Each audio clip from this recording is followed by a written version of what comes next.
இந்த பணியிட மாற்றம் என்பதைத்தான் ஐஏஎஸ் ஐபிஎஸ் அதிகாரிகளுக்கு எதிரான ஒரு வலிமையான ஆயுதம் போல நீண்ட காலமாகவே அரசியல்வாதிகள் பயன்படுத்தி வருகிறார்கள். இந்த ரூபாவுடைய டிரான்ஸ்பர் பத்தி பேசும்போது இந்த ஒரு விசாரணைன்ட்டு ஒண்ணு இருந்துச்சுன்னு சொன்னா அந்த விசாரணையில சம்பந்தப்பட்டிருக்கக்கூடிய அனைவரும் அந்த இடத்தை விட்டு மாற்றப்பட வேண்டும்.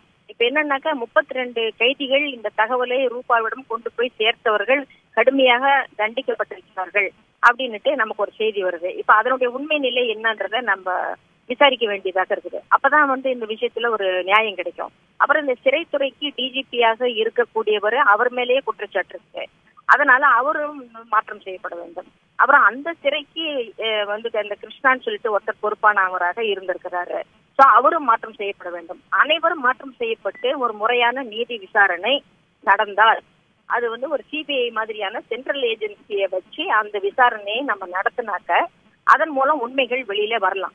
ஏன்னா இப்ப நடந்திருக்கிற சம்பவத்துல ரூபாவின் குற்றச்சாட்டு உண்மையாக இருக்கிறதுக்கு வாய்ப்புகள் அதிகம் அப்படின்றதுதான் மக்கள் கருத்தாக இருக்குது.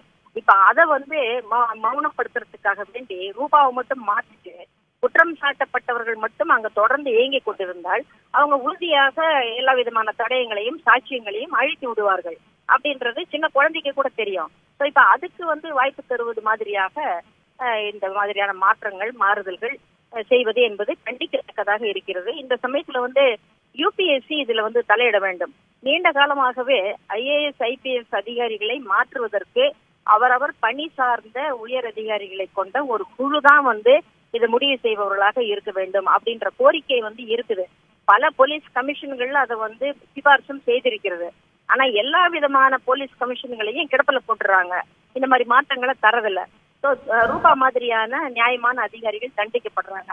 இந்த சாலை போக்குவரத்து பதவி அப்படின்றது அரசுக்கு ஆகாதவர்களை தள்ளிவிடக்கூடிய ஒரு ஓரமாக இருக்கக்கூடிய ஒரு பதவி. இப்ப அதுல கொண்டு போய் ஒரு திறமை வாய்ந்த நேர்மையான அதிகாரியை கொண்டு போய் தள்ளுறது அப்படிங்கிறது பணிபுரியக்கூடிய மற்ற அதிகாரிகளுடைய ஒரு பணி செய்யும் திறமையை குறைப்பதாகவும் அவங்களை சோர்வடை செய்வதாகவும் ஆகும் அப்படின்றதுதான் என்னுடைய கருத்து.